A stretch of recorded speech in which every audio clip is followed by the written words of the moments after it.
Hey everyone, this is Will here from Singletrack Magazine, and we've got 3 bikes on test for issue 119 of Singletrack Magazine. The theme for this bike test is UK-made full suspension bikes.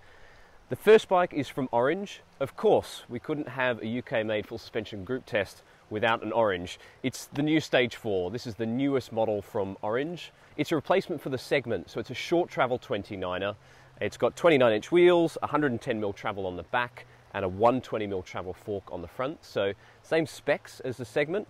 However, there have been a few refinements to the Stage 4 which have deemed it worthy of a new name. So this is not the new Segment, it is indeed the Stage 4, slots in underneath the Stage 5 and the Stage 6. It's the first Orange to be built with a metric rear shock. So we've got a RockShox Deluxe on here, an RT3 rear shock.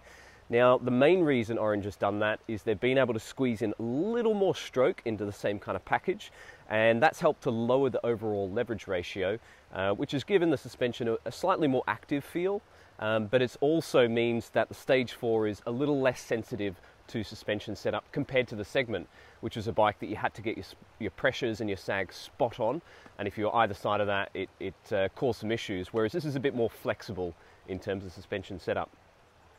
Being an Orange, it is obviously made of alloy and it's built in Halifax.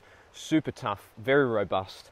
A few things I like about this bike. I love the mud-friendly UK sensibility to this frame design. So we've got loads of mud clearance in the back, elevated swing arm here. Rather than the Stage 5, which uses the monocoque swing arm, the Stage 4 uses the split stays, so it gives it a slightly cleaner and lighter look. But loads of mud clearance in the back. We've got a threaded bottom bracket on here too. And obviously that super simple single pivot suspension design. 2 bearings, 1 pivot, swing arm and a shock. It couldn't get much more simple than this. So in terms of long-term durability and riding this through all of the conditions, all of the weathers, it is designed to last and it is designed to be easy to service and maintain. Other thing I like about this bike, I love the geometry. It's got total party boy geometry, and that's kind of come from the bigger Stage 5 and Stage 6. So we've got a 67.5 degree head angle on the front. This is a medium and it's got a very roomy 444mm reach.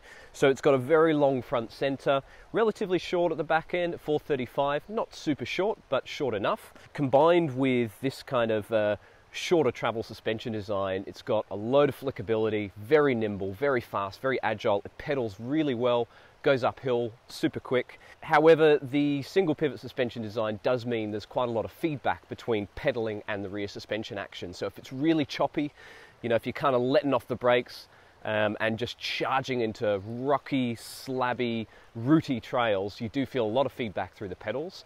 And because the geometry is so capable, you can end up in some pretty hot scenarios on this bike where the rear travel starts to show its limitations. So it's a bike that you can get into a lot of trouble, so you might need to just dial it back a little bit.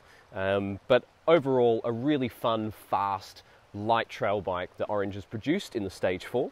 If you'd like to read the full review on the Orange Stage 4, then you can check that out in issue 119 of Singletrack Magazine. Thanks guys, Tooroo.